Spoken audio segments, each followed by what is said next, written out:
They said the dog wasn't trained. He was unleashed. The Korean Mafia boss kept him close not as protection, but as a warning, a living consequence with jaws like iron clamps and eyes that never blinked.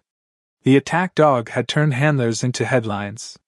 Men twice its size froze when it rose. It didn't bark. It calculated. And when it lunged, it didn't miss. Even the boss, a man feared across the city, never touched the leash himself. Some weapons weren't meant to be controlled, only aimed. Everyone in the room knew the rules. Don't run. Don't stare. Don't breathe too loudly. And whatever you did, don't cross the dog's path. The waitress followed all of them. Head down. Shoulders small. Moving through the room like furniture, seen, but never noticed. Just another black woman in an apron, carrying drinks for men who wouldn't remember her face. Until the dog turned. Until it charged. Until she leaned down and whispered one word. What she whispered wasn't loud. But it stopped the dog mid-lunge.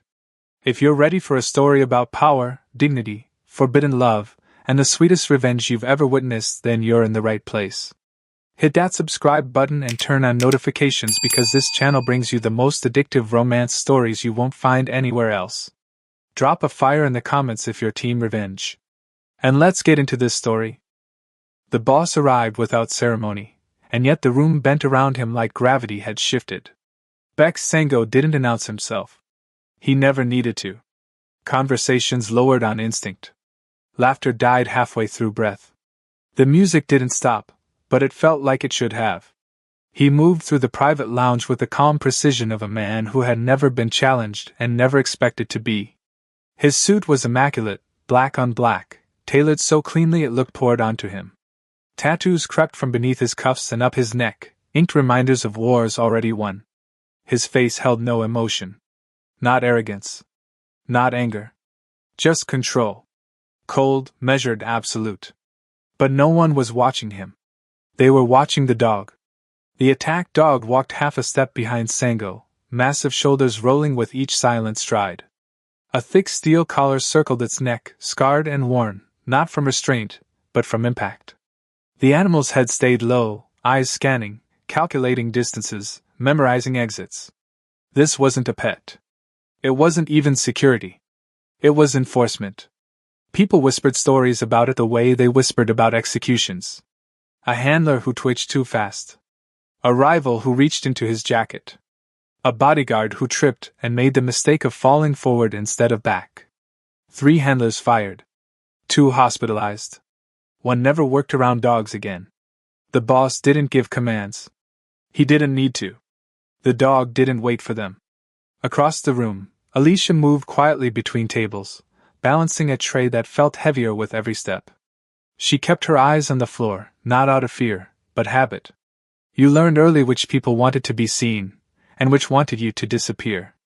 In places like this, waitresses weren't people.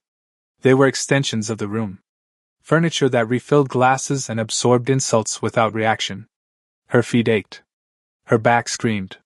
She'd worked a double the night before and picked up this shift anyway because rent didn't care about exhaustion. Neither did her brother's legal fees. The envelope taped to the inside of her locker played on a loop in her head, bold red numbers, a deadline circled twice, and a warning written in someone else's handwriting. Miss it, and the consequences wouldn't be financial. She adjusted her grip on the tray and kept moving. "Hey!" the floor manager hissed as she passed. "Table 9. Her stomach tightened. "You know who that is, right?" he continued, not waiting for an answer. "Don't speak unless spoken to. Don't rush. And for the love of God, don't look at the dog." She nodded once. That was all she ever did. Nodding was safe. Nodding didn't draw attention. As she approached, the air itself felt different. Thicker. Charged. The dog noticed her immediately. Its head didn't turn, but its eyes did, locking onto her movement with unsettling focus. Alicia felt it like a pressure between her shoulder blades. She kept her posture neutral. No sudden movements. No hesitation. Fear was something animals tasted before blood. Around them, the room held its breath. One man at the bar subtly shifted his chair back. Another lifted his feet off the floor. A server froze mid-step, tray trembling in her hands. Everyone knew the rules. They'd learned them the hard way or watched someone else pay for breaking them. The dog didn't like unpredictability. Alicia slowed her pace as she reached the table, lowering the tray just enough to set down the first glass. Her hand didn't shake. Her face didn't change. Emotional restraint had been beaten into her by years of knowing that reactions could be weaponized against you. She placed the second drink. Then the third. Behind her, someone laughed too loudly. The dog's ears twitched. "Careful!" A voice whispered urgently from somewhere behind her. "Don't!" Alicia shifted her weight to turn. Her heel caught the edge of a slightly lifted rug, just enough. The tray tilted. For a fraction of a second, time stretched thin and brittle. Crystal slid against metal with a sound that scraped every nerve raw. Alicia's grip tightened instinctively, but momentum had already chosen its direction. The glass fell. It shattered on the marble floor with a sharp, explosive crack. Silence detonated across the room. Whiskey splashed upward, dark and amber, spraying across the dog's chest. The animal froze. Its body went rigid, muscles locking like coiled steel. The calculation in its eyes vanished, replaced by something older. Hotter. The sound that came from its throat wasn't a bark. It was a low, rising roar, vibrating through bone, through floor, through the pit of Alicia's stomach. No one moved. Not the guards. Not the staff. Not even the boss. The dog slowly turned its head and locked eyes with her. In that instant, Alicia understood something with terrifying clarity. This wasn't about punishment. This was about instinct. And it had just found its target. The roar tore through the room like a physical force. Chairs scraped backward in panic. A glass slipped from someone's hand and shattered unnoticed. A woman near the bar let out a sharp, involuntary gasp before clamping her mouth shut, as if sound itself might provoke the animal further. The air went electric, thick with the unmistakable promise of violence. The dog lunged. One powerful step forward. Then another. Its claws struck marble with a wet, rhythmic certainty, muscles rippling beneath its dark coat as it closed the distance between instinct and impact. This was the moment everyone had seen before, when time didn't slow so much as fracture, when the body understood what the mind refused to accept. Alicia didn't run. Her heart slammed against her ribs, loud enough that she was sure the dog could hear it. Adrenaline surged, sharp and bitter in her throat, but her feet stayed planted. Running would trigger pursuit. Screaming would spike the animal's drive. Every nerve in her body begged her to do both, and she denied them. The dog was almost on her now. She could see the detail in its face, the flare of its nostrils, the tension in its jaw, the thin line of saliva stretching between its teeth as it inhaled. Each breath came fast, forceful, pulling in the scent of spilled alcohol, polished stone, fear. Especially fear. Fear soaked into the room like heat. From his seat, Bex Sango didn't move. He had seen this outcome enough times to know how it ended. There was no calculation left to make. The chain of cause and effect had already been set in motion. A mistake. A reaction. A correction paid for in flesh. He didn't look away, not because he enjoyed it, but because looking away was pointless. This was what the dog did. This was what he had been shaped to do. Blood was inevitable. Alicia felt the weight of that inevitability settle over her like gravity. The room, the people, the music, all of it fell away. There was only the animal and the space between them collapsing too fast. She dropped. Not backward. Not in a scramble. She lowered herself deliberately, knees hitting the floor with a dull thud that echoed in the silence. The impact sent a jolt up her spine, but she didn't flinch. She leaned forward slightly, shoulders rounding, chin dipping just enough to expose the vulnerable line of her neck. Submission. Not fear. Not weakness. A signal. The dog skidded to a stop inches from her. Its momentum carried its massive body forward, muscles straining as instinct fought restraint. Its jaws snapped shut on empty air, teeth clacking together with a sharp, violent sound that made several people recoil. Hot breath washed over Alicia's face, heavy and metallic. She could smell the animal now, leather, sweat, the faint copper tang of old blood embedded deep in its fur. The growl that rumbled from its chest was low and sustained, vibrating through her bones. A warning. A promise. Alicia kept her eyes down. Looking into a predator's eyes was a challenge. A mistake. She knew that. She focused instead on the rise and fall of the dog's chest, on the rhythm of its breathing, too fast, too shallow. Fight mode. Red zone. Her hands rested flat against the floor, fingers splayed, unmoving. She made herself smaller without curling inward. Still present. Still grounded. The room held its breath. No one intervened. No one dared. This was the moment where interference got people killed. Then, quietly, almost imperceptibly, Alicia spoke. One word. It wasn't loud. It wasn't sharp. It didn't cut through the air or demand attention. It slipped out of her like an exhale, carried on a low, steady tone that didn't match the chaos of the moment. The effect was immediate, and wrong. The dog's growl faltered. Just for a fraction of a second, the sound hitched, as if the animal itself had stumbled mid-thought. Its ears twitched, head tilting almost imperceptibly, confusion flickering across its features. The tension in its shoulders didn't disappear, but it shifted, rearranging itself into something less explosive. Less certain. Alicia whispered the word again. The dog's breathing slowed. Not by much. But enough to notice.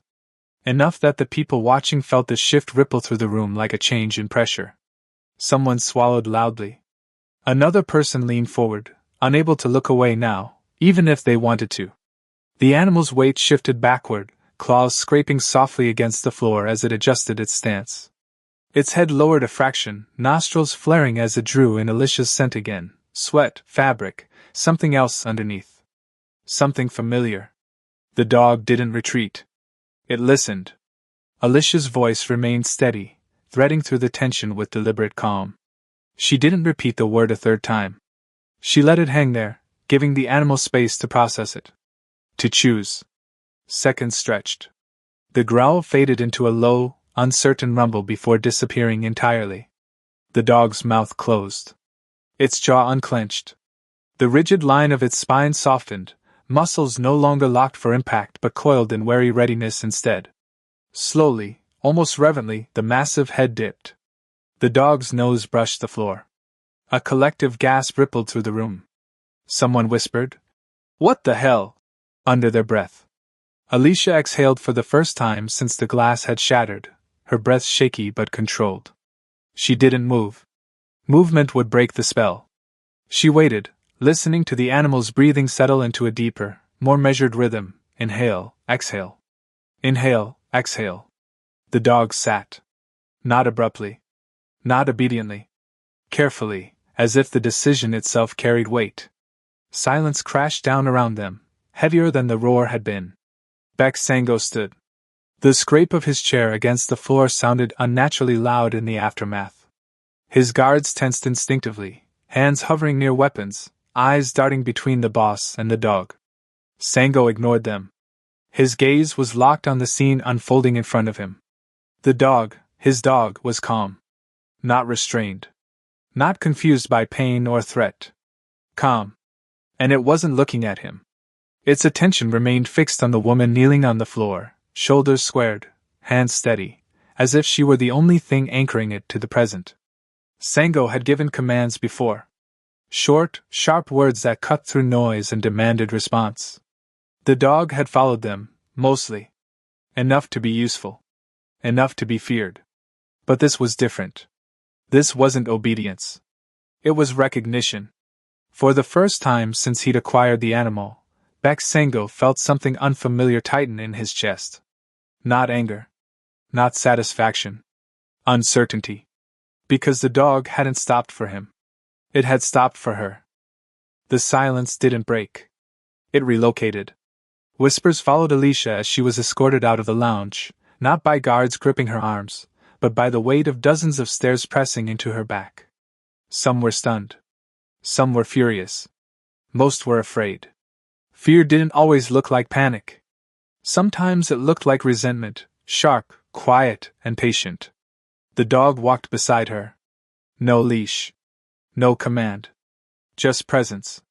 Its massive frame moved with an ease that hadn't been there before, head level, shoulders loose, eyes alert but no longer hunting. Every few steps, it glanced at her, not for direction, but for confirmation. Alicia felt it without turning. The awareness sat between her shoulder blades like a held breath. They passed through a private corridor lined with smoked glass and soft amber lighting. The sound of the lounge faded behind them, replaced by the low hum of a building designed to hide secrets. At the end of the hall, a door opened without a knock. "Leave us!" The voice was calm. Final. The guards hesitated for half a second, long enough to register their discomfort, then retreated. The door closed. The lock slid into place with a soft, definitive click. Alicia stood alone with Beck Sango and the dog. The office was sparse. Intentional. A long table of dark wood. 2 chairs. No art. No windows. Control didn't need decoration. Sango remained standing, jacket still immaculate, expression unreadable. He didn't ask her to sit. He didn't tell her to leave. He studied her. Not the way men in the lounge had, quick glances, dismissive, transactional. This was something else. Surgical. As if he were cataloging her piece by piece, rearranging a profile that no longer fit the narrative he'd assigned her minutes earlier. "You knew what to do," he said finally. It wasn't a question. Alicia kept her posture neutral, hands loose at her sides. Adrenaline still buzzed through her veins, but she didn't let it show. Panic was expensive. Control was survival. "I knew what not to do," she replied. Sango's eyes flicked to the dog, now seated calmly near the door. Waiting. "Everyone knows what not to do," he said. "They still fail." A beat. "You didn't." The dog shifted slightly, nails clicking softly against the floor. Alicia felt it before she saw it, the subtle lean toward her, the way its attention recalibrated when she breathed. She didn't acknowledge it. Not yet. "Why?" Sango asked. The question hung between them, heavy and sharp. Why had she risked it? Why hadn't she screamed? Why had the dog listened? Alicia chose her words carefully. "Because fear escalates fear." A lie. Or at least, not the whole truth. Sango accepted it anyway, or pretended to. He stepped closer, stopping just outside her personal space. Close enough that she could smell his cologne beneath the sterile scent of the room. Close enough that she could feel the power imbalance reassert itself. "You don't belong on the floor," he said quietly. "You don't move like staff. You don't react like prey."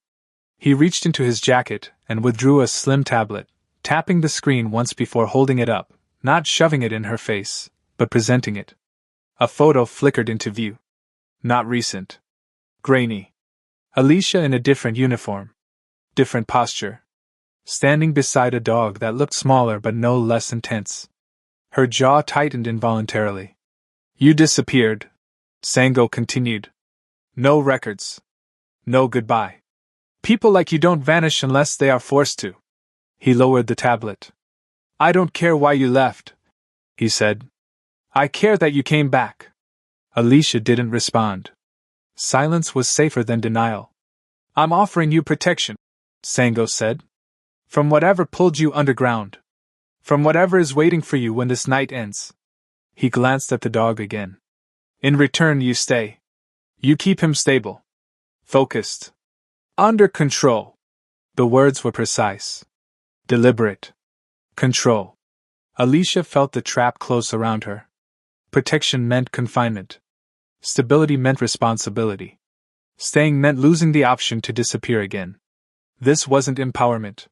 It was a reshuffling of the cage. "And if I say no?" she asked. Sango didn't smile.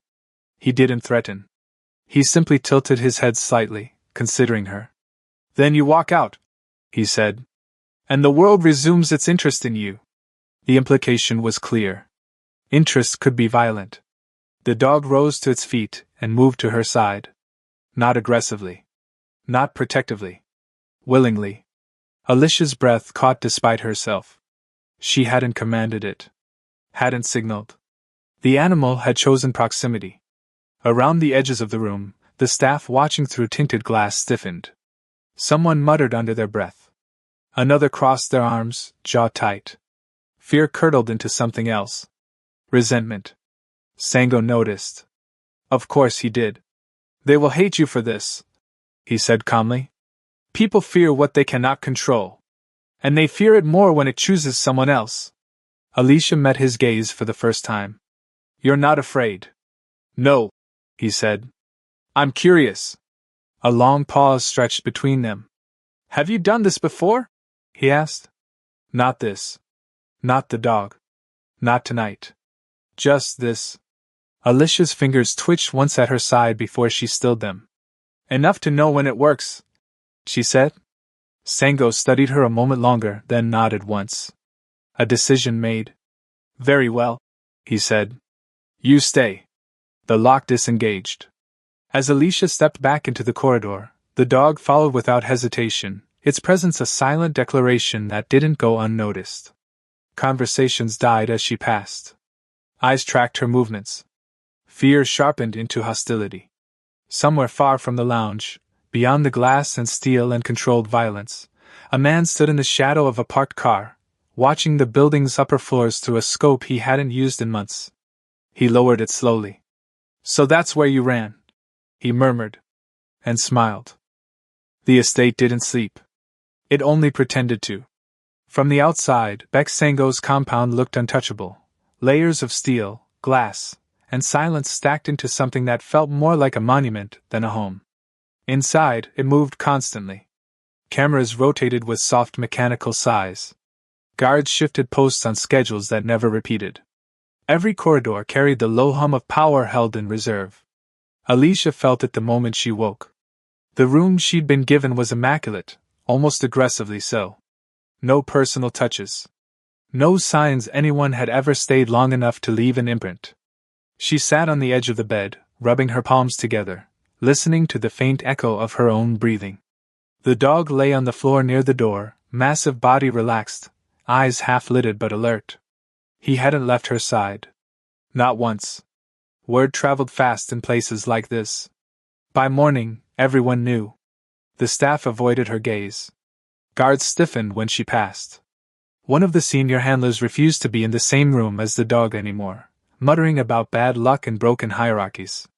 Control had shifted, and no one trusted where it had landed. Sango watched it all from a distance. He'd spent years building a system where loyalty was enforced through fear and clarity. Now a variable had been introduced, one he hadn't planned for and couldn't fully read.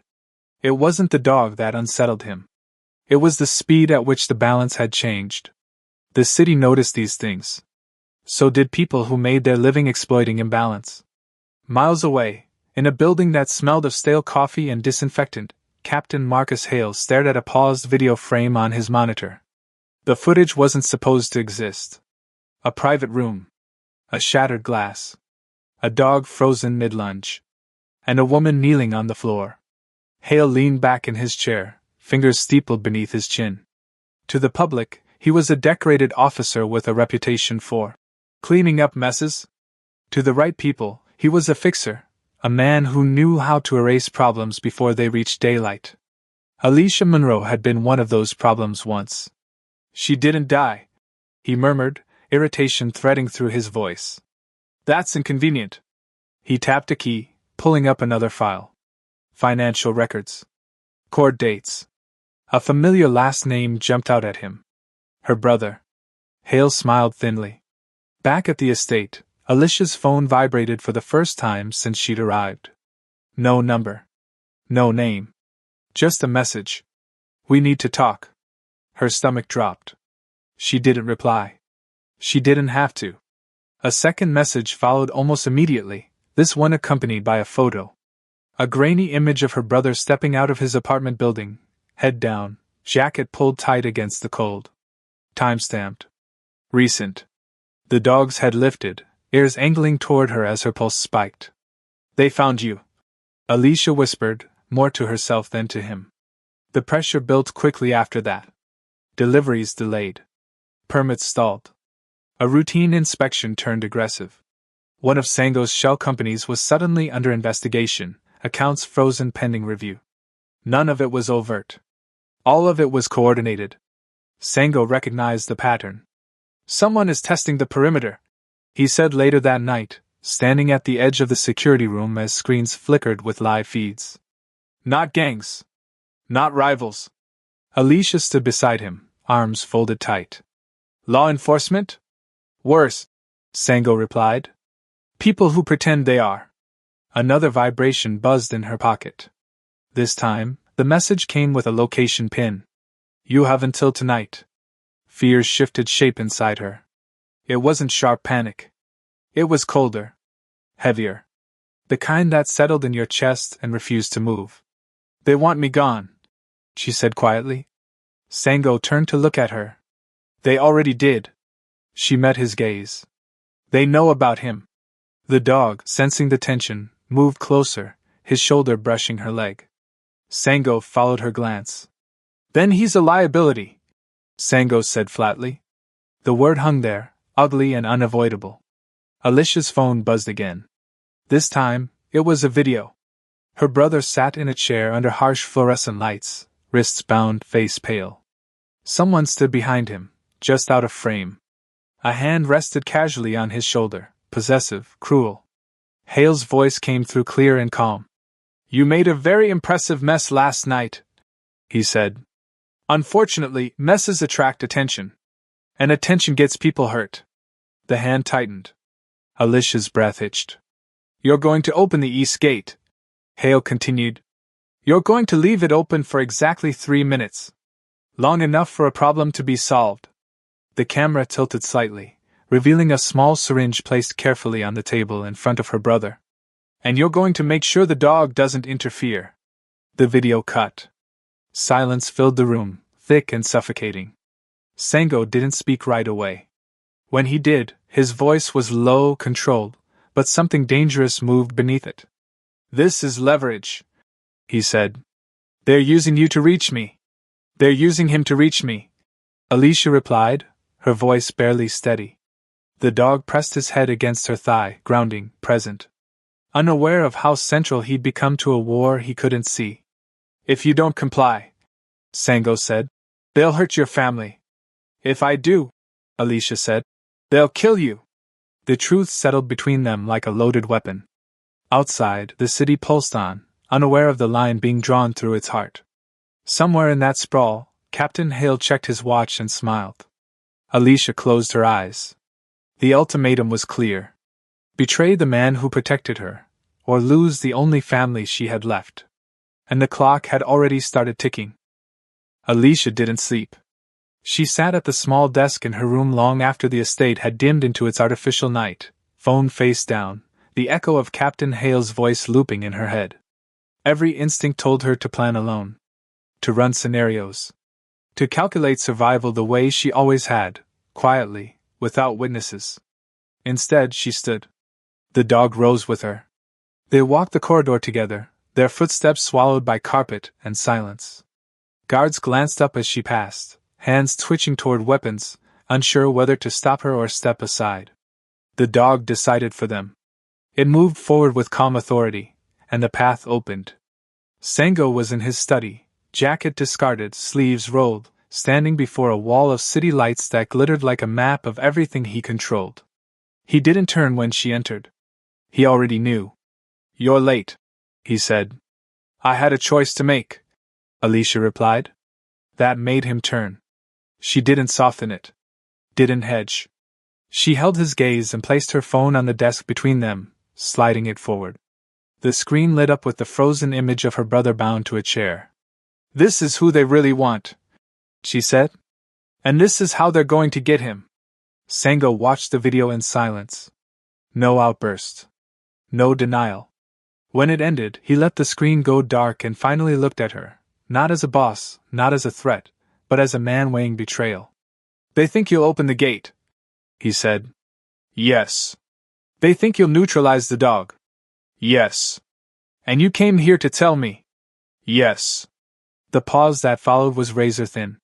This was the moment where men like him decided who lived and who didn't. Alicia felt it settle in her bones. I won't do it, she said quietly. But I won't let my brother die either. Sango studied her face for cracks. Found none. Then, he said slowly, we give them exactly what they're expecting. He tapped a command into the console on his desk. Security feeds shifted. Gates. Timers. Sight lines. They want the dog out of the equation, he continued. So we put him where they'll never look. The plan unfolded without theatrics. No speeches. No promises. Just precision. Alicia knelt beside the dog as Sango spoke into his comms, issuing orders that sounded routine to anyone listening. Guards repositioned. Cameras went dark, then came back online on a delay. Outside the east gate, the city breathed. Alicia pressed her forehead lightly against the dog's. You remember the word, she whispered. This time, when she said it, it wasn't a command. It was a memory. The dog's body stilled, not with tension, but with focus. Its breathing synced to hers, deep and controlled. This was what the word had always meant. Not stop. Not obey. Stay with me. At precisely 11:58 p.m., the east gate slid open. Captain Hale and his men moved fast, confident, dressed in tactical black that carried the illusion of legitimacy. Their weapons were suppressed. Their cameras were off. To them, this was a cleanup. Hale smiled as he crossed the threshold. Too easy, he muttered. The lights came on. Not harsh floodlights, clean, surgical illumination. Cameras descended from the ceiling on articulated arms. Screens flickered to life along the courtyard walls, broadcasting live. Sango stepped forward into frame, calm as ever. You're trespassing, he said evenly. Hale's smile faltered. This doesn't concern you. Hale snapped, raising his weapon. Stand down. Alicia's voice cut through the air. Now. The dog moved. Not in a blur of violence, but with devastating precision. It didn't charge Hale. It flanked him, cutting off retreat, forcing him to turn, exactly where Sango wanted him. Guards closed in, weapons trained, cameras rolling. Captain Marcus Hale, Sango said. On record, explain why you're here. Hale lunged. The dog intercepted, slamming him to the ground with controlled force, pinning him without tearing flesh. The whispered word echoed again, calm and steady, and the dog held, muscles locked, restraint absolute. Hale screamed. Not in pain. In exposure. He ranted. Threatened. Confessed without realizing it, words spilling out as the weight of the moment crushed him. The feed streamed live. Phones across the city lit up. Authority fractured in real time. Alicia stood still, heart pounding, watching power drain from a man who had built his life on fear. When it was over, silence returned, different this time. Clean. Sirens wailed in the distance, converging on a scene already documented, already undeniable. Sango turned to Alicia. This won't end tonight, he said. She nodded. I know. The dog sat at her side, steady, present. As the gates closed and the city reacted, one question hung unanswered in the air. When the fallout came, would any of them survive it? Morning came quietly. Not with sirens or gunfire or the sharp crack of consequence, but with light. Pale and deliberate, it spilled over the estate walls and softened the edges of a place once designed only to intimidate. The screens in the security room replayed the same images on loop, a badge stripped of authority, a confession broadcast too widely to erase, a system forced to watch itself fail. The dog lay in the courtyard, stretched out on the stone as if it had always belonged there. No pacing. No tension wound tight beneath its skin. Just breath. Slow. Even. Alive in a way it hadn't been before. He lifted his head only when Alicia moved, eyes tracking her with calm recognition. Not vigilance. Trust. Handlers kept their distance now, not because they were afraid, but because they understood something had changed. The animal wasn't broken. It hadn't been subdued or dominated. It had been heard. And that made all the difference. Alicia walked through the estate without lowering her eyes. Staff looked up when she passed.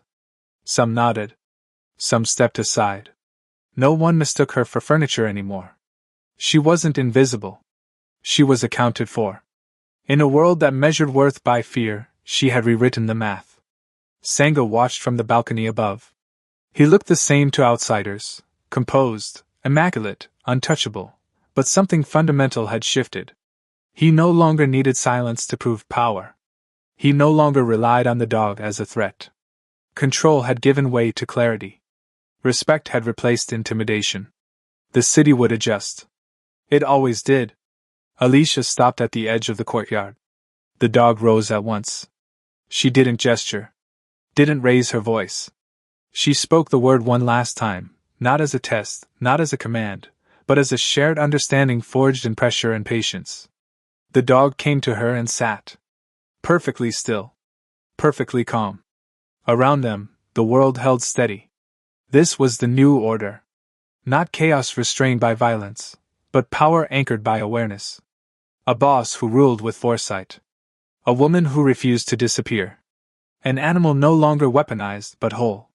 Everyone thought the dog obeyed power. They were wrong. He obeyed understanding. Some stories aren't about taming monsters. They're about learning who was never one to begin with. And once you see that difference, you never look at power the same way again.